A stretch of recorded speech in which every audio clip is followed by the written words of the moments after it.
before one of users of Reddit got down to recounting their scariest of ghost stories, about living in a place that was obviously teeming with honest-to-goodness members of the spiritual world. They pointed out the irony of ghost stories that begin with the phrase, "I don't believe in ghosts, but..." After all, no matter how a ghost story begins, it always hinges on the notion that, come on, of course we believe in ghosts. A few years ago, I moved into a one-bedroom apartment in Melbourne, Australia, they went on to recall. It was my first time living on my own. The apartment block had been built in the 1930s. I'd been there for a few months when I came home from work one day and went into the bathroom.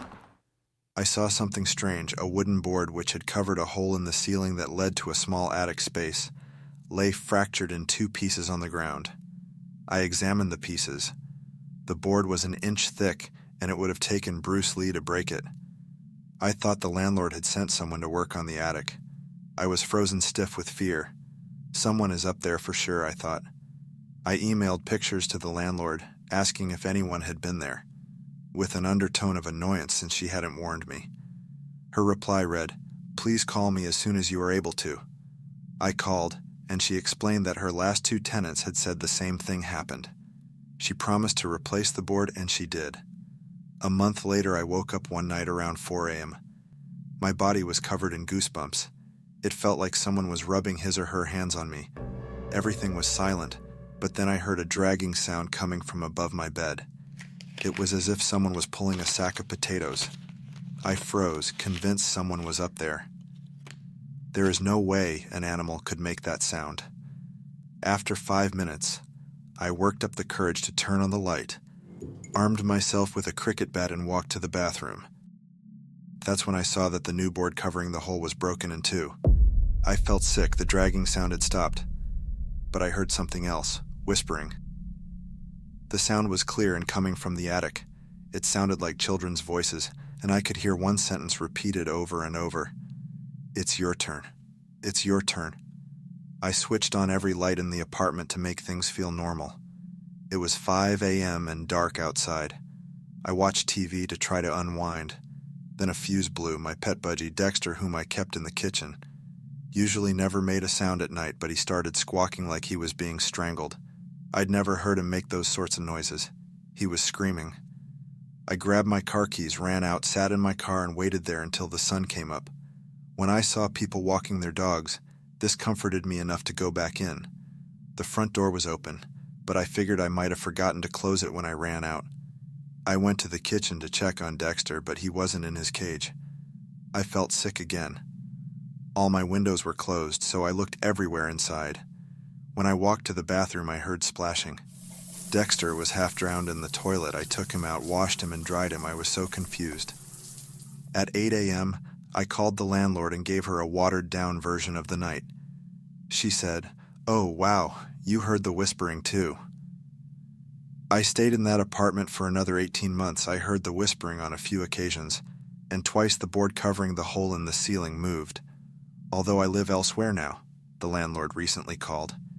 She said that her new tenants had begged to speak with me about some of the stuff that's been going on there. Forget it. It's their problem now.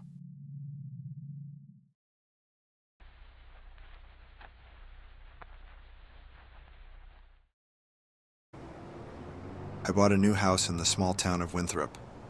The house was cheap, but the most important part was that I needed to get away from the city. A few months ago, I had a run-in with a stalker. While I had managed to get him arrested, I couldn't shake the feeling of eyes just constantly watching me. I felt like there were eyes everywhere, at home and on the street, so I decided to move out into the country to somewhere with less people, just for peace of mind. The house itself was big and somewhat old, but otherwise very welcoming.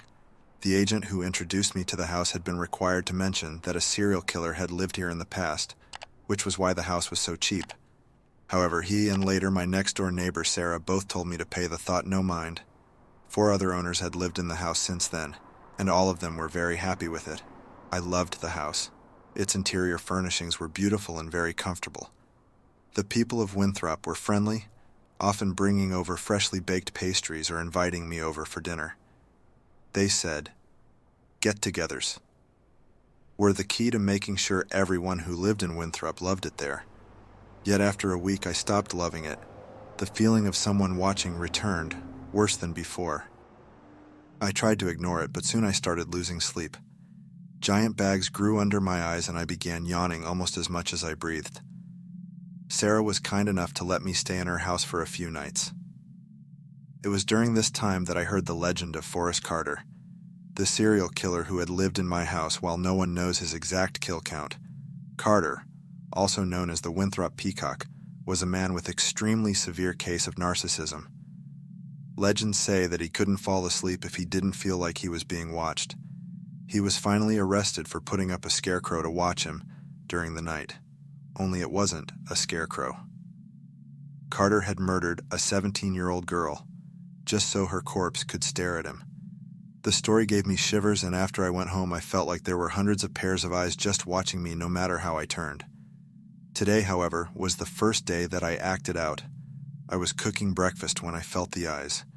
Instinctively, out of fear, I threw my kitchen knife, which lodged itself into the wall. As I pulled it out, I found myself staring at a pair of eyes, pickling in formaldehyde. I've been watching the police peel away the drywall of my house for hours now. So far, they've found 142 pairs of eyes in little glass jars. The scariest thing is, each and every one was staring at me.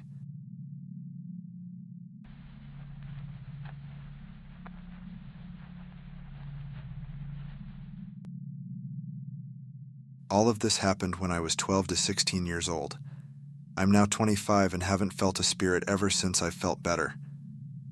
My mom and I used to live in a 3-story apartment.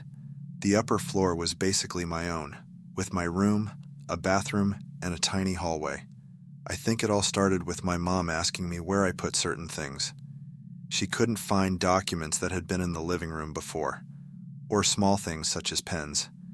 Naturally, she blamed me, but when things that belonged to me went missing, she no longer believed that I hid them. Apart from this, the television turned itself off and on a couple of times. However, none of this makes you think this apartment is haunted. So, we weren't too worried. Around 1 year later, when I was 13, my depression got a bit worse and things in our apartment got weirder. I was asleep but woke up abruptly, only to start crying.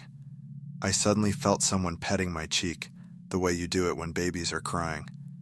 I immediately felt comforted and fell back asleep. I remember when I had one of my friends over, we stood in my floor's hallway and heard somebody running the stairs up and down really loudly. My friend got pale and was genuinely shocked, as was I. A couple of days later, I was home alone and spent some time in my room, with the door opened. I heard someone unlocking our apartment's door, opening and closing it. I then heard someone walking up the stairs and called out for my mom, as I assumed she got home early, but there was nobody there. To this day, I am absolutely sure that I even heard the key in the lock. I felt as if I was being watched quite often. Actually, it was so normal that I got used to it. My mom also said that she saw things moving in the corner of her eyes, and that she felt as if somebody was with her sometimes, even when she was alone. Those occurrences happen now and then, but luckily it didn't scare us too often. We kind of got used to it, and the ghost or whatever it was didn't do us any harm. Then, at age 14 or 15, my depressions got so bad that I started cutting and tried to commit suicide twice. During this time, my mom told me she saw white fog walking up to my floor. I was a bit scared, but what was I supposed to do about it? Then an incident happened, which really convinced me that our apartment was haunted. I was in bed and tried to sleep but couldn't, as I wasn't tired at all. Suddenly, out of nowhere, I heard a heavy breathing coming from my couch, which was right across from my bed. Maybe some of you saw the others. There's a scene at the end where you can hear the old lady breathing. It sounded like this, but more evil. At first I thought that I was imagining it, but I was so shocked and frightened that I couldn't fall asleep and stayed awake for another couple of hours. The breathing never stopped during that time. When I finally had the guts to stand up and just get out of my room, when I passed the couch, the breathing got quieter, but got very loud once I was in the hallway. Luckily, my mom believed me and let me sleep in her room. She checked my room, but there was nobody there. Still, she also heard that breathing. I heard it again a couple of times during the day and at night. Aside from that, I saw flashes of light every day, no matter the time and weather. I read that seeing flashes of light can be a sign for migraine, but gladly, I never had a serious headache. Besides, I didn't see those flashes right before my eyes, but outside my windows. To this day, I'm convinced that the apartment was haunted, and as weird as it may sound, I believe that my depressions basically summoned something.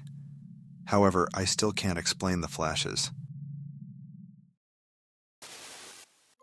If you enjoy the video, leave a comment, and don't forget to subscribe. And if you want to support us, share it to your bestie.